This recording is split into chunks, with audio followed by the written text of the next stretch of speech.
China, first row.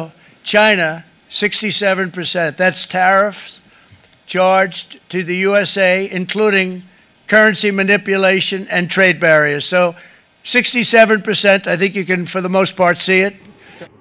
জানুয়ারি মাসে মার্কিন যুক্তরাষ্ট্রের ৪৭তম প্রেসিডেন্ট ডোনাল্ড ট্রাম্প ক্ষমতায় বসার পর থেকেই অন্যান্য দেশে বাণিজ্যিক শুল্ক নীতিতে একের পর এক কঠোর পদক্ষেপ নিচ্ছেন।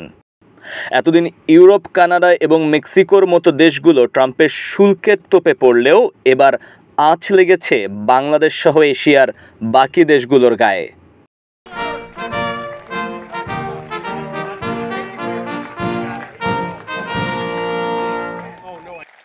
হোয়াইট হাউস থেকে প্রকাশিত তালিকায় ট্রাম্প প্রশাসন জানিয়েছে বাংলাদেশ কার্যকরভাবে আমেরিকান পণ্যে ৭৪% শুল্ক আরোপ করছে।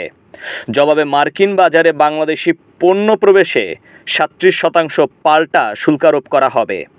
ট্রাম্পের ভাষ্যমতে মার্কিন পণ্য রফতানির বিরুদ্ধে বিভিন্ন দেশ যে ব্যাপক বাধা তৈরি করে রেখেছে, সেই অন্যায় বাণিজ্য চর্চা প্রতিরোধী প্রশাসন এই সিদ্ধান্ত নিয়েছে। Foreign trade barriers and ultimately more production at home will mean stronger competition and lower prices for consumers. This will be indeed the golden age of America. It's coming back. We're going to come back very strongly. বিশ্লেষকরা বলছেন আকস্মিকভাবে এই শুল্ক আরোপে বাংলাদেশের অর্থনীতির উপর বড় ধরনের নেতিবাচক প্রভাব পড়তে পারে। কারণ বাংলাদেশের অর্থনীতি ব্যাপকভাবে যুক্তরাষ্ট্রের রফতানি বাজারের উপর নির্ভরশীল।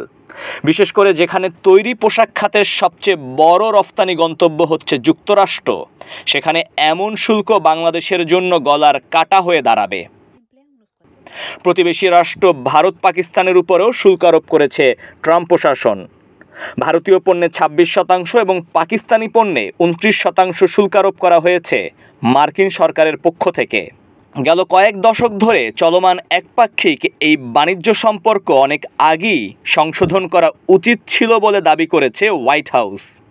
কিন্তু এতে করে যেসব দেশের উপর শুল্ক আরোপ করা হচ্ছে, তারা পাল্টা পদক্ষেপ নিলে মার্কিনিরা উল্টো বিপদে পড়বে বলে আশঙ্কা সংশ্লিষ্টদের। Japan, very, very tough, great people. And again, I don't blame the people for doing it. I think they're very smart in doing it. I blame the people that sat right in that Oval Office, right over there, right behind the Resolute desk or whichever desk they chose. Japan, 46%. They would charge us 46% and much higher for certain items like cars, little items like cars. 46%, we're charging them 24%.